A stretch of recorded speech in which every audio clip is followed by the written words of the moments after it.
말씀은 로마서 14장 21절 한 절 말씀 봅니다. 로마서 14장 21절 한 절 말씀입니다.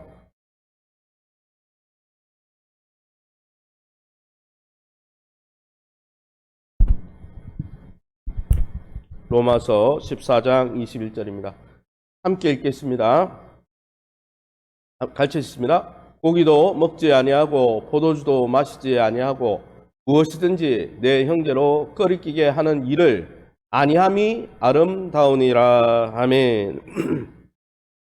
8월의 성품은 존중심입니다. 다른 말로 경의심이라고 예전에 이렇게 표현했는데 존중심이죠. 그래서 이번 한 달 상대를 존중하고 배려하라는 제목으로 말씀을 함께 나눌 때 저와 여러분의 삶 속에 하나님이 우리를 예수 그리스도 안에서 존중해 주셨듯이 죄인임에도 불구하고 우리를 존중해 주시고 사랑해 주셨듯이 또 우리가 상대방을 존중하고 배려하고 그리스도의 사랑으로 섬기는 저와 여러분 될 수 있기를 예수님 이름으로 축원합니다. 최근에 교사 인권 때문에 하여튼 학교마다 난리가 났죠. 학생 인권을 너무 강조하다 보니까 교사에 대한 아이들의 존중심이 다 떨어져 버렸어요. 교사를 자기 마음에 들지 않는다고 뺨을 때리고 전치 몇 주 상처를 입히고 결국 어떤 교사들은 자살해 버린 것이죠. 시대가 잘못 가는 것입니다. 사실 이 부부 인터뷰, 어느 한 부부를 인터뷰한 내용을 제가 어떤 기사에서 봤습니다. 이 남편을 인터뷰했는데 신혼 때는 어떻게 하는 게 서로 존중하는 것인지 아내와 저의 생각이 달랐습니다. 저는 신혼부부 때 아내가 좀 더 말을 존중 있게 예의 있게 해줬으면 좋겠다는 느낌이 들 때가 많았습니다. 근데 그 아내를 이제 인터뷰했는데 왜 그렇게 했습니까? 인터뷰를 하니까 제가 자란 가정과 환경에서는 사람들이 큰 소리로 말하고 자기의 감정이 있으면 얼굴에 그대로 드러내는 게 당연한 거였습니다. 다 모든 사람이 그렇게 했기 때문에. 그리고 다른 사람이 말할 때 쑥 끼어드는 것도 우리 가정에서는 당연했다는 거예요. 왜? 그렇게 교육을 받았기 때문에. 그렇게 하는 것이 존중심, 남편을 존중하지 않는 행동이라고 생각하지 않았습니다. 왜냐하면 저는 그렇게 자랐거든요. 그러나 여러분 부부라는 공동체, 가정이라는 공동체가 여러분 유지되려면 어떻게 됩니까?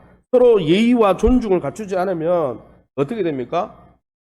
그 사랑으로 시작한 공동체도 금이 가고 무너질 수 있는 거예요. 그래서 저는 우리 젊은 사람들이 또 젊은 부부들이 로맨스 뭡니까? 우리가 우리 뇌에 도파민이 돌아가지고 저 사람 좋다. 그 유통기한이 저 사람 너무 좋아. 저 사람하고 살고 싶어. 이런 마음은 도파민이 나와서 그런 게 유지된다는데 그 도파민이 2년 지나면 없어진다잖아요.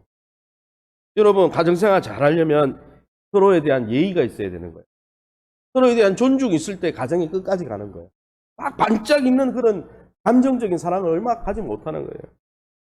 여러분 그래서 미국의 초대 대통령 조지 워싱턴이 뭐라 그랬습니까? 이런 말을 했다잖아요. 사람들과 함께 있을 때, 공동체로 있을 때는 우리 모든 공동체로 있을 때 우리 모든 행동은 다른 사람을 존중하는 마음을 드러내야 합니다. 그래야 공동체가 국가가 건립할 수 있는 것입니다. 다른 사람을 혼자 있을 때야 자기 마음대로 해도 되죠. 그러나 같이 있을 때는 다른 사람을 존중하고 예의를 갖추고 배려할 때 공동체가 세워진다는 것이죠.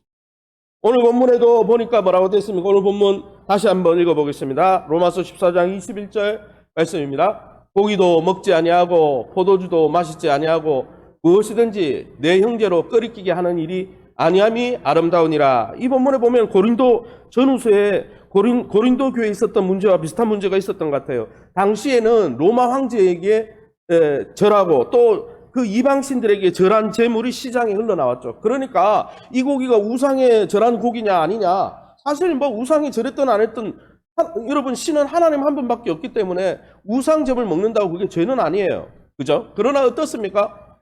내가 고기를 먹어야 되는지 포도주를 마셔야 되는지 내 자기 신앙 기준을 지키는 것보다 더 중요한 게 뭐다? 한번 따라합시다. 타인을 배려하고 존중하는 것이다. 여러분 내 신앙의 기준이 있죠.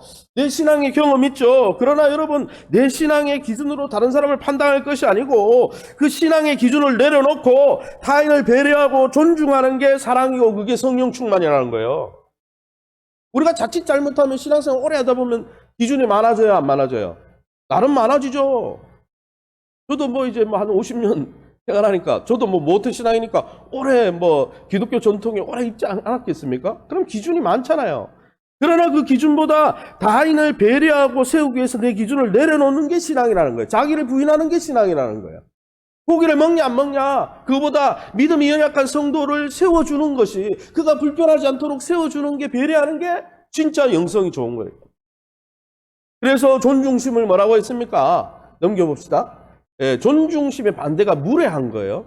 같이 읽어봅시다. 시작. 주위 사람의 기호를 거스르지 않기에 내 자유를 제한하는 거. 나를 부인하면서까지, 내가 하고 싶은 걸 내려놓으면서까지 다른 사람을 세워주는 거예요. 다른 사람이 불편하지 않도록 존중해 주는 거예요. 그리고 두 번째는 어떤 의미가 있다고 합니까? 같이 읽어보겠습니다. 시작. 우리 자신의 즐거움이나 만족보다는 다른 사람의 행복에 우선순위를 두는 것이다.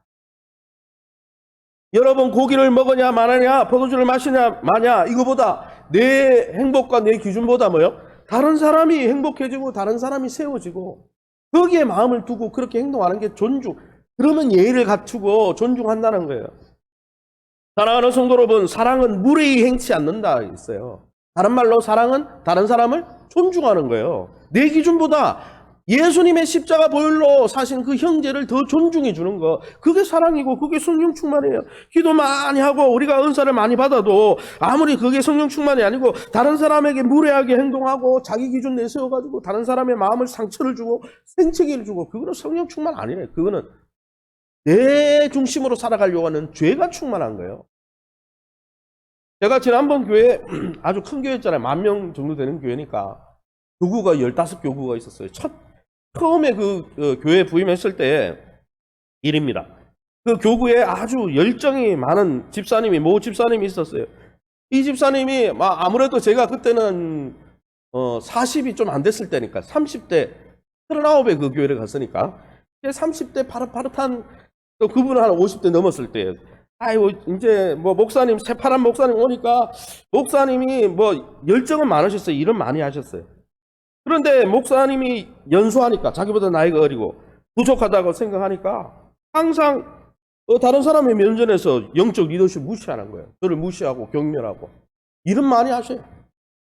근데 결국은 그분이 어떻게 됐냐면은 그분의 가정에 아주 심각한 문제가 생겼어요. 그분은 다른 사람을 무시하는 게 이게 익숙한 거예요.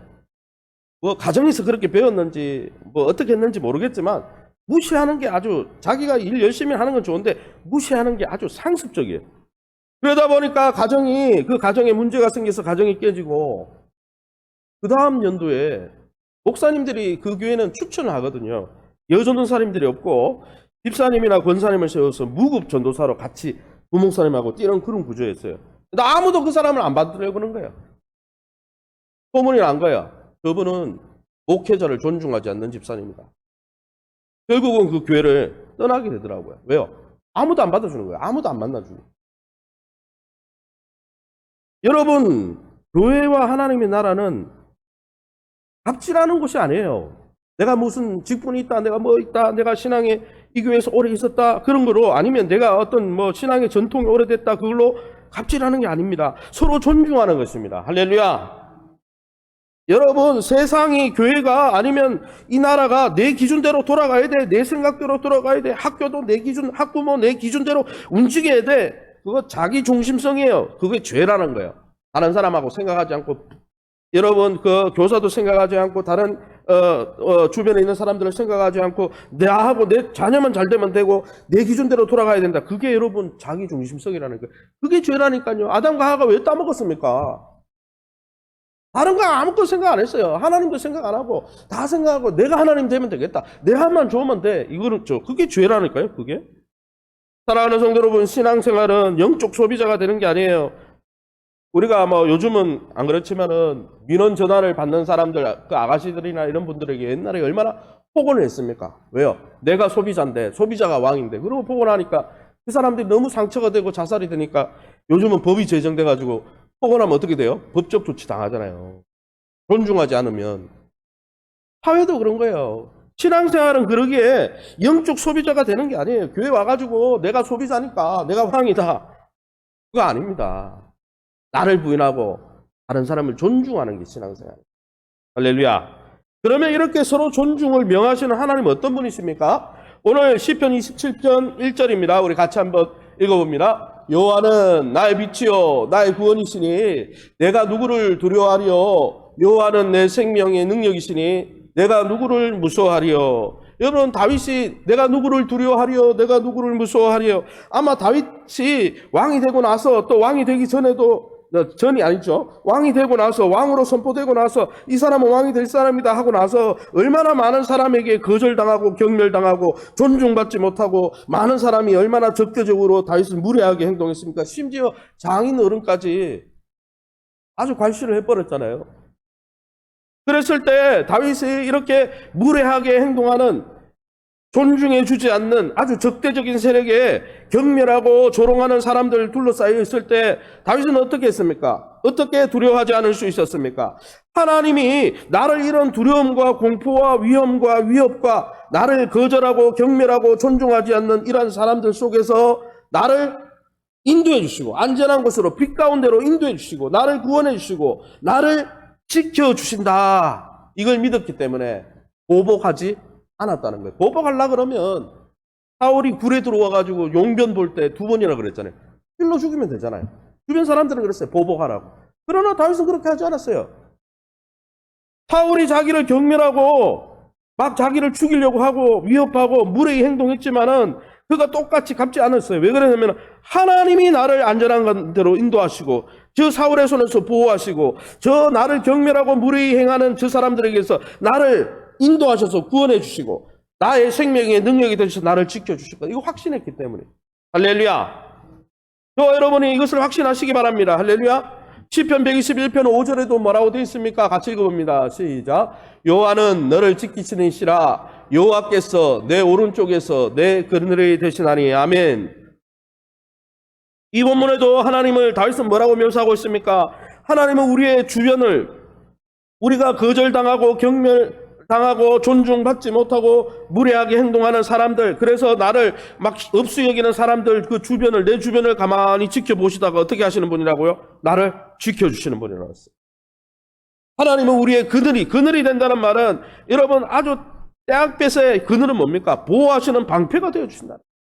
사랑하는 성도 여러분, 때로는 우리가 거절당하고 경멸당하고 존중받지 못하고 무례하게 행동하는 사람들을 만날 때, 불편하게 만드는 사람들을 만날 때, 목회를 해봐도 만나면 행복한 사람이 있고 만나면 불편한 사람이 있어요. 목회자를 굉장히 불편하게 만드는 사람들이 있어요. 그때 만약 제가요 성도님들을 향해서 다 되갚아준다 그렇게 하면 어떻게 목회를 하겠습니까? 그러나 여러분, 다윗처럼 하나님이 이 모든 상황을 다 알고 계신다, 하나님이 이 모든 상황을 다 지켜보고 계신다, 하나님이 막아주시고 갚아주시고 구원해주시고 인도해주시고 지켜주실 것이다, 그래서 나는 계속 사랑으로 섬길 거다, 그렇게 하지 않으면요 보복하려는 마음이 생기면 어떻게 됩니까? 다른 사람을 사랑할 수가 없어요. 섬길 수가 없는 거예요. 사랑하는 성도 여러분, 그러기에 하나님 앞에 감사하시기 바랍니다. 하나님은 우리가 경멸당하고 무시당하고 조롱당하는 모든 상황으로부터 한순간도 우리를 놓치지 아니하시고 관찰하시고 지키시고 건지시고 우리를 구원해 주시는 하나님이십니다. 할렐루야. 제가 오 집사님이 제가 지난번 교회 있을 때 막 그렇게 할 때 제가 안 갚았어요.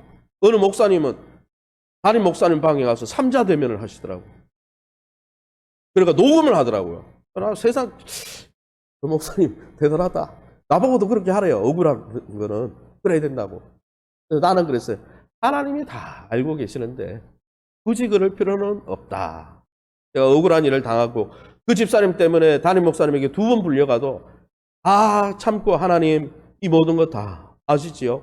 하나님께서 해결해 주시고 저는 목회하려고 나왔는데 하나님 이렇게 하는데 하나님이 보호하시고 하나님이 낮에 나의 그늘이 되어주시고 나를 지키는 자가, 그리고 하나님이 다 알아서 그런 불편한 사람들 다 하나님이 그냥 정리하시더라고요. 사랑하는 성도 여러분, 저와 여러분의 마음을 불편하는 상황이 있습니까? 그것이 사람 때문이든 환경 때문이든 걱정하지 마시기 바랍니다. 하나님이 여러분 다 알고 계시고 관찰하고 계시고 지키시고 보호하시는 분이십니다. 할렐루야. 그러기에 여러분 하나님의 뜻을 행하다가 마음에 낙심한 상황이 올 때에 그것 때문에 분노하거나 여러분 마음에 응어리 칠 필요가 없는 거예요. 왜요? 완전한 보호자이신 하나님이 다 지켜보고 계시기 때문에, 하나님이 그것을 다 해결해 주실 것이기 때문에 우리는 낙심하지 말고 계속 하나님의 뜻대로 다른 사람을 존중히 여기면서 섬기면 되는 거예요. 할렐루야. 그러기에 이 새벽에 하나님, 나를 더 사랑하시고 나를 더 안전하게 보호하시고 지도하시는 하나님, 정말 불편한 상황 속에서도 나는 하나님을 신뢰하겠습니다. 하나님, 내가 보복의 마음이나 불편한 마음 품지 않고 주변을 계속 돌아보고 그들을 존중하며 배려할 수 있도록, 다른 사람에게 배려받을 때는 배려하기가 쉬워요. 근데 다른 사람이 나를 배려 안 할 때는 그 사람 꼴도 보기 싫잖아요. 안 그래요? 그게 인지상정이잖아요. 그러나 우리는 그런 영성의 사람이 아니기에 하나님, 나의 모든 것을 아시오매 하나님께 모든 것을 믿고 맡깁니다. 나는 여전히 저 영혼을 사랑하게 도와주시옵소서. 존중하게 도와주시옵소서. 배려하게 도와주시옵소서. 그게 여러분 사랑 충만한, 성령 충만한 삶인 겁니다. 할렐루야. 그러면 어떻게 우리가 다른 사람이 나를 배려해 주지 않고 존중해 주지 않을 때도 어떻게 하면 이 존중심을 가지고 우리가 사랑을 실천할 수 있습니까? 예수님이 이렇게 말씀하셨죠. 예수님의 말씀 한번 같이 읽어보겠습니다. 예, 넘겨주세요. 마태복음 5장 38절에 42절. 예, 우리 파란 글씨로만 읽어보겠습니다. 시작. 악한 자를 대적하지 말라. 왼손도 돌려대며 너를 고발하여 거독까지도 가지게 하며 억지로 오리를 가게 하거든 그 사람과 심리를 동행하고 구하는 자에게 주며. 아멘. 이 본문에 보면 율법의 원리, 세상의 원리를 가르칩니다. 눈에는 눈, 이에는 이. 세상의 법도대로는 갚는 거야. 딴 사람이 나를 불편하게 했어, 딴 사람이 나를 조롱해서, 딴 사람이 배려해 주지 않았어, 존중해서 너도 갚아버려. 이게 세상의 원리입니다. 이게 율법의 원리예요. 그러나 주님이 뭐라고 말씀했습니까? 39절에 나는 너에게 이르노니 그렇게 하지 마, 갚지 마, 보복하지 마. 하나님이 너를 다 보고 계시다니까, 하나님이 다 갚아주실 거니까 너네는 뭐 하라? 악한 자를 대응하지 말라, 대적하지 말라, 보복하지 말라. 그가 오른편 뺨을 치면 어떻게 하라고요? 대적하지 말고 왼편도 따기도 돌려대고, 너를 40절에 보세요. 너를 고발한다 그랬잖아요. 얼마나 불편한 상황입니까? 너를 고발한 자가 너의 속옷 달라고 그러면 속옷보다 겉옷이 더 비쌉니다. 이스라엘 지역에는 겉옷은 없으면 추위를 이길 수가 없어요. 그래서 너의 작은 것을 훔치려고 요구하고 막 아주 거짓으로 너의 것을 강탈해 가려고 하는 자가 있으면 그것까지 줘버려라. 오리를 억지로 가게 만들면 그 사람하고 여부를 시키지 않은 심리까지 해줘버려라. 너에게 그 사람이 너의 마음을 불편하게 하고 너를 공격한 사람인데 너에게 무엇을 구할 데가 없거든. 에이, 지난번에 나한테 이렇게 했지. 거절하지 말고 그의 필요를 채워주라. 이게 여러분 존중이에요. 이거는 맨정신으로 이렇게 안 돼요. 성령 충만하고 하나님의 말씀으로 충만하고 매일매일 하나님의 은혜로 충만하지 않으면 또 하나님이 내 모든 것을 지켜보고 계시기 때문에 내 원수가 또 여러분 우리의 마음을 불편하게 하는 사람들을 향해서 하나님이 다 알고 계시고 그 모든 것을 처리할 것을 믿고 확신하지 않으면 이렇게 행동할 수가 없는 거예요. 믿음이 없으면. 여러분, 우리가 얼마나 많은 불편한 상황을 만납니까? 가정 안에서도 그렇고 교회 안에서도 그렇고 세상 여러분 살아보면 불편한 상황을 많이 만나요. 존중받지 못하는 그때마다 화내고 보복하고 분노하면 우리의 삶이 다 깨어지잖아요. 우리의 삶이 어떻게 그리스도의 소금과 빛의 역할을 하겠습니까? 그러기에 저와 여러분이 날마다 우리의 모든 상황을 아시고 갚아주시고 우리를 보호하시고 우리의 방패가 되시고 우리의 생명의 능력이 되신 하나님이 나를 모든 것을 알고 계시다. 그러기에 나는 오로지 사랑과 존중으로 다른 사람을 배려하고 섬기겠다. 원수까지도 사랑하겠다. 그러한 마음으로 섬기면서 하나님의 영광을 드러내는 저와 여러분 이번 한 달 되시기를 예수님 이름으로 축원합니다. 그래서 존중심의 결심들이 있어요. 한번 읽어봅시다. 5가지인데 1 하면 같이 읽습니다. 1. 주변 사람들을 의식하겠다. 2. 다른 사람의 감정을 존중하겠다. 3. 거친 말을 하지 않겠다. 4. 공공장소에서 음악을 크게 틀지 않겠다. 5. 옷차림에 유의하겠다. 무슨 말이에요? 내 마음대로 안 하고 다른 사람이 불편하지 않도록 존중하면서 공동체 생활을 하겠다는 거예요.